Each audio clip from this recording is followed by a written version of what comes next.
Halo semuanya dan selamat datang di ulasan materi kita kali ini. Hari ini kita bakal ngebongkar habis mekanika dari ekonomi global. Kalau Anda pernah kepikiran gimana sih caranya negara-negara itu berinteraksi, berdagang, bahkan muterin uang senilai triliunan dolar setiap harinya, nah Anda ada di tempat yang pas. Pembahasan kita hari ini secara spesifik dibedah dari materi komprehensif modul 5 karya Dr. Ratih Purbasari. Oke, nggak perlu lama-lama lagi, mari kita selami dan lihat langsung gimana mesin raksasa yang kita sebut bisnis internasional ini sebenarnya bekerja. Kita punya 5 agenda cepat hari ini. Pertama, mengenal bisnis internasional. Kedua, instrumen kebijakan perdagangan. Ketiga, membangun sistem bisnis global. Keempat, sistem moneter internasional. Dan yang kelima, kita bakal bahas soal standar emas dan falas. Oke, kita langsung masuk ke bagian pertama. Mengenal bisnis internasional. Modul 5 ini ibaratnya cetak biru kita ya. Kenapa sih sebuah negara itu repot-repot dagang sama negara lain? Jawabannya simpel banget, efisiensi dan kelangsungan hidup. Entah itu buat ngamanin pasokan gandum yang nggak bisa tumbuh di iklim mereka, atau jualan teknologi buat muter roda ekonomi. Intinya, nggak ada tuh transaksi miliaran dolar yang terjadi begitu saja tanpa niat strategis yang jelas dari sebuah negara. Lanjut ke bagian kedua, instrumen kebijakan perdagangan. Sebelum kita bedah alat-alat spesifiknya, kita harus sepakat dulu soal apa itu kebijakan bisnis internasional. Ingat, ini bukan sekedar urusan korporat, tapi ini titik temu di mana politik ketemu sama ekonomi. Pemerintah pakai kebijakan ini buat ngatur atau bahkan ngebatasin perdagangan demi ngelindungin kepentingan nasional mereka. Jadi kalau Anda mikir perdagangan bebas murni itu eksis, wah, itu cuma teori di atas kertas. Di dunia nyata, yang namanya perdagangan itu selalu dikendalikan. Nah, pemerintah tuh punya beberapa senjata andalan. Tarif, misalnya, itu semacam pajak impor yang sengaja dibikin supaya barang asing jadi lebih mahal.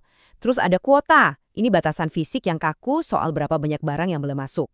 Ada juga subsidi, ibarat suntikan dana dari pemerintah supaya produsen lokal bisa menang saing di pasar global. Dan yang paling ekstrim, embargo. Ini larangan dagang total yang biasanya sih murni urusan politik ya. Ini semua adalah tuas-tuas raksasa yang ditarik buat nekan lawan atau ngebantu sekutu. Sekarang kita geser ke bagian ketiga, membangun sistem bisnis global. Sistem raksasa yang kita lihat sekarang ini berevolusinya luar biasa dramatis loh. Berawal dari rute perdagangan komoditas tradisional yang super lambat, dunia kemudian dipaksa oleh guncangan perang dunia untuk ngebangun institusi global yang bisa nyestandarin aturan mainnya. Sampai akhirnya, kita masuk ke era modern yang hiperterkoneksi seperti sekarang. Semuanya serba digital, di mana kesepakatan rantai pasok bisa dieksekusi cuma dalam hitungan milidetik. Paham soal sejarah ini tuh kunci banget buat ngerti kenapa lanskap perdagangan kita saat ini bisa sekompleks itu. Masuk ke bagian keempat, sistem moneter internasional. Ini dia nih, bahan bakar mesin global kita. Coba kita bahas pendekatan moneter terhadap neraca pembayaran. Biar gampang, bayangin aja neraca pembayaran itu kayak buku kas raksasa milik sebuah negara. Buku ini nyatet tiap rupiah, dolar, atau euro yang keluar dan masuk. Nah, pendekatan moneter ngelihat hal ini murni dari kacamata penawaran dan permintaan uang. Kalau kita impornya kebanyakan, uang kita bakal ngalir keluar terus kan?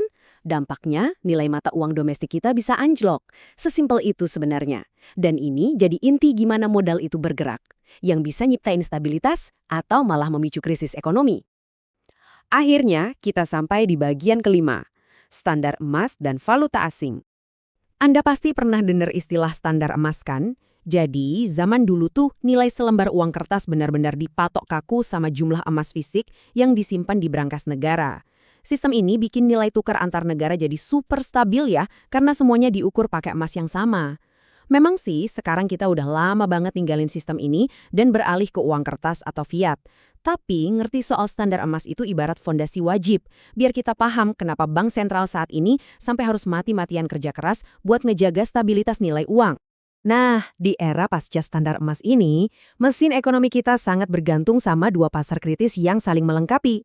Di satu sisi ada pasar uang, ini tempat pinjam-meminjam modal jangka pendek buat ngejaga likuiditas perusahaan atau negara. Di sisi lain, ada pasar valuta asing atau forex, tempat kita nukar mata uang antar negara. Logikanya begini, Anda nggak mungkin bisa main di pasar uang internasional kalau nggak nukar uangnya dulu di forex kan? Dua pasar ini benar-benar jadi denyut nadi sistem keuangan dunia kita setiap harinya. Sebagai penutup, coba deh renungin ini. kita udah sama-sama lihat gimana tarif berevolusi dan gimana dunia perlahan beralih dari emas fisik ke pasar uang digital. Nah, dengan adanya ledakan teknologi dan pergeseran geopolitik zaman sekarang, kalau misalnya sistem moneter ngalamin revolusi besar lagi, kira-kira tuas kebijakan apa ya yang bakal ditarik sama negara-negara di masa depan? Menarik banget kan? Teruslah gali konsep-konsep di modul 5 ini buat nemuin jawabannya. Terima kasih udah gabung di ulasan kita kali ini. Tetaplah kritis dan sampai jumpa.